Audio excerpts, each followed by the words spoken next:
The 2014 Writers Group Halloween by Ivan Bridgewater. It was a rare thing for the Writers Group meeting to actually fall on a Halloween. It couldn't have happened on the year in question if it hadn't been for an odd chain of events. A large storm had threatened the Florida coast on the week the meeting would have normally been held. As a result, the meeting had been postponed for 1 week, till All Hallows Eve.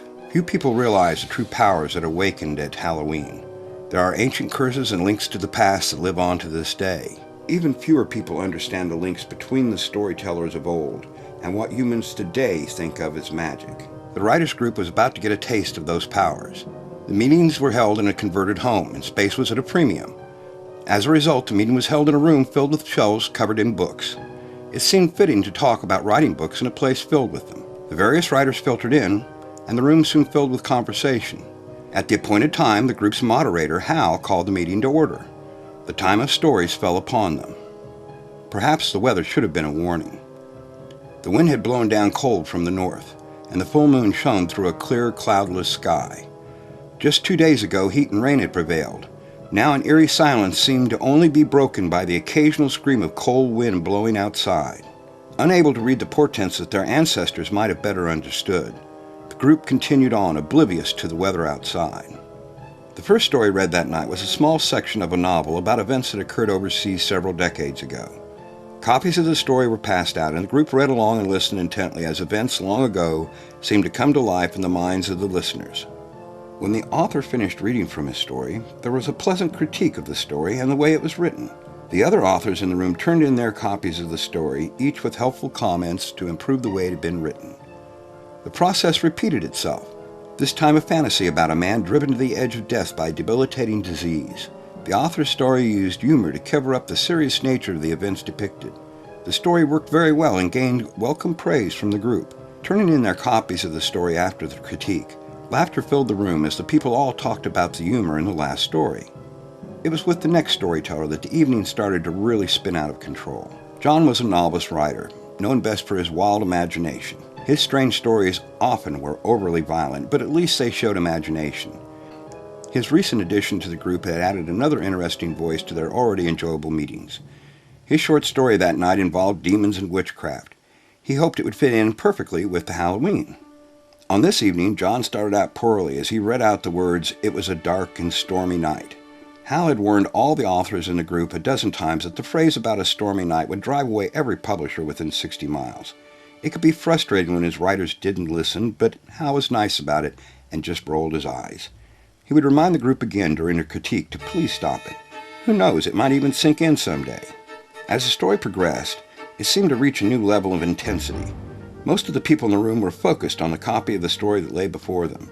They weren't paying attention to anything else. They weren't even slightly aware of the winds raging outside.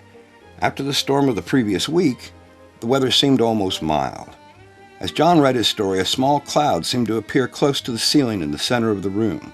Everyone was so intent as John talked that it went unnoticed for several minutes.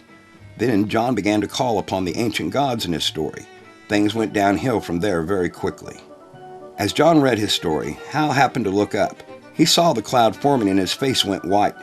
Right then John said, "I call upon the ancient ones, the bringers of death and plague, the destroyer of worlds, come before me now, I command you." Hal managed to get out the words, "Hey, stop that!" It was too late. A booming voice seemed to emit from the ceiling. It bellowed, "Who dares to call upon the old gods? Who calls us from our long, dark sleep?"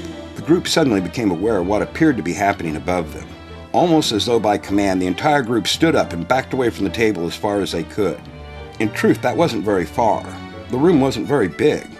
"What are you trying to do?" Hal yelled across the table at John. It was then that Hal realized John's eyes were rolled up in his head.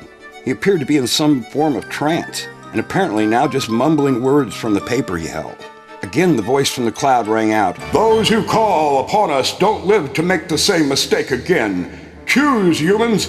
Choose the way the death of your world begins." Instantly, Hal yelled out, "Clear your minds, everyone. I saw this in a story someplace a long time ago. It wants us to think of something that will come and destroy the earth. Try to think of nothing bad that might hurt us." Almost at once, a bug the size of a dinner plate fell from the cloud.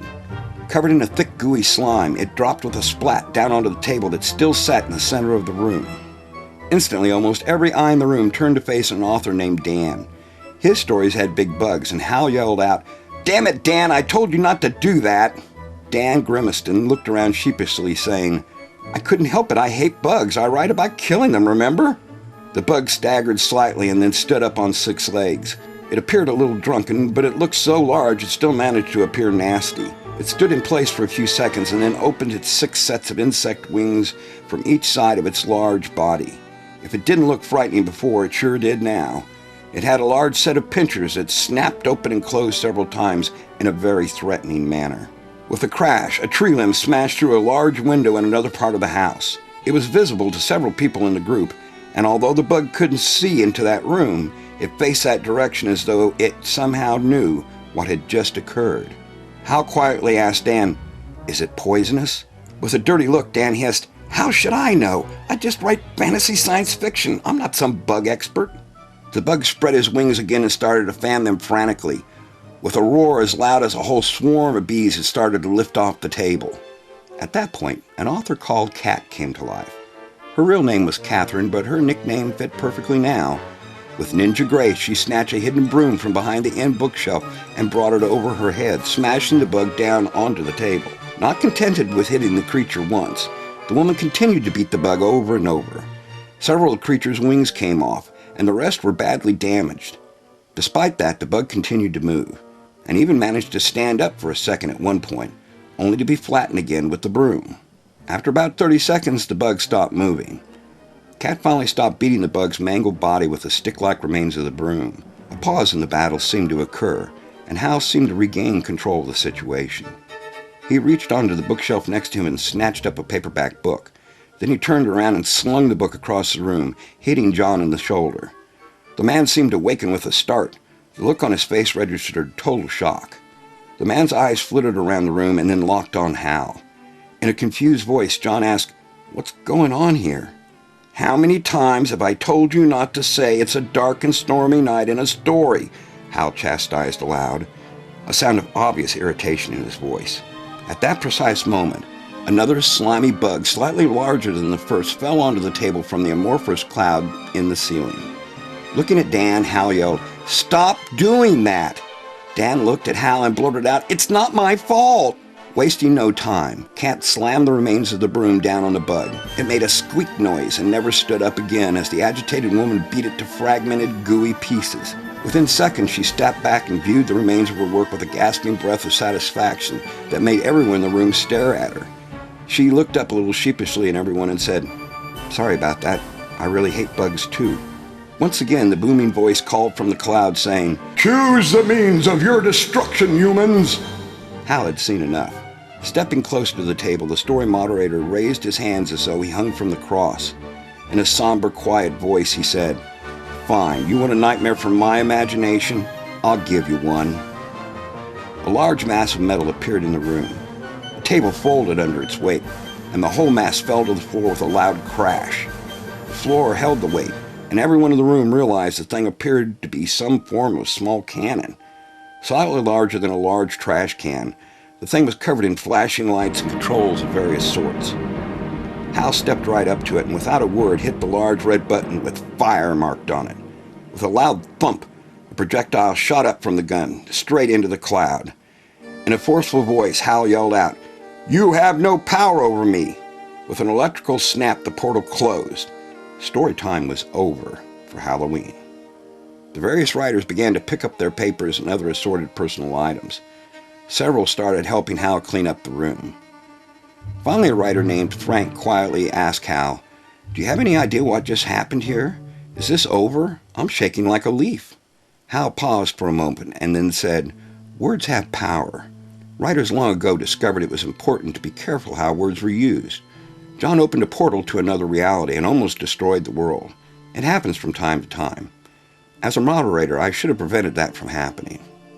Everyone in the room stared at Hal as he said, "I guess you could say writers were the first magicians. We used the power of words to start and end wars. We use words to build cities and temples, words to make you feel better or make you want to die. I suppose you could say that when combined with imagination, it's like an elemental force. Water flows downhill, unless I tell it not to. Still confused, Frank pointed at the metallic thing in the middle of the room. "What is that?" he asked. "It's an antimatter cannon I designed for our defense," said Hal. "I hope the monster enjoys his chosen method of destruction. I sent him a pot of antimatter big enough to destroy 100 worlds." Smiles covered every face in the room. Hal looked at his watch and said, "In 5 minutes, that ancient enemy will be no more." The group continued to break up, and a few minutes later, the last few riders were standing in front of the house talking. The weather had cleared up nicely. Hal started to go over in his mind what he needed to do to get the broken window fixed. A loud, booming voice startled the group as they stood in the front yard talking. It said, "I don't accept gifts from humans." There was a loud bang and then a rattling noise as something rolled down the roof. The object fell from the roof of the house and rolled up at Hal's feet. Looking down, Hal knew instantly it was the pod from the antimatter weapon. With a loud beep, it started to open. Hal loudly said the words, "Oh, shit!" This story was developed for the writers group of Manatee, Florida. Due to its length, this story has been broken into segments. We hope you will join us next Halloween for the next segment of the story. Thanks. The end. And happy Halloween.